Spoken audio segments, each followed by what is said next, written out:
আমি তো বুড়া হয়েছি না, বুড়া হয়েছি না তো বেটা এদিকে কি বুড়া মনে হয় নাকি জানেন যেতেছি বাড়ানোর দিকে বসে তারা যেতাম বাচ্চা আসি আনা করা তারা রুটি বানাইতেছে রুটি আর মুরগির গুস্তি বাইতে আইসে আনা করা বাড়ি হলো সোসা ওরা যাইব নেত্রকোনা করতেছে তুনা মুনা রাইত গেছে হয়া কেমনে যাইব বয়া আমি 4টার সময় রওনা হইলাম বুঝছো নিয়ে হইলো সমস্যার 4টার সময় যাইঙ্গা আচ্ছা এই যে এই বেচারারে আপনারা চিহ্নে রাখেন পূর্ব ধলা থেকে তিনি পেটের দায় এখন নেত্রকোনা বারহাট্টার উদ্দেশ্যে ভ্যান চালিয়ে এই বৃদ্ধ বয়সে যেতে হচ্ছে।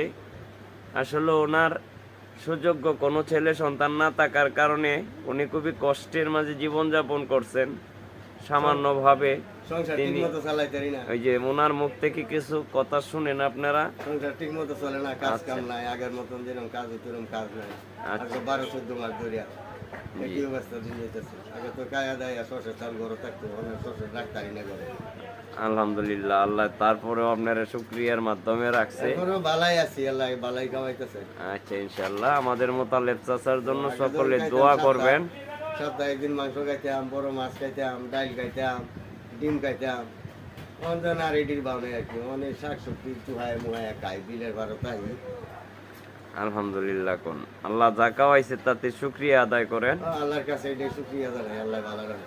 আলহামদুলিল্লাহ সকলকে জানাই প্রীতি এবং শুভেচ্ছা। আমার মোতালেব চাচার জন্য দোয়া করবেন, তিনাকে যেন আল্লাহ সঠিকভাবে সুস্থ জ্ঞানে যেমনি চালাচ্ছে এমনি যদি চালায় তবু আল্লাহর কাছে তিনি অশুকরিয়া আদায় করবেন না। সবাই ওনার জন্য দোয়া করবেন। আসসালামু আলাইকুম।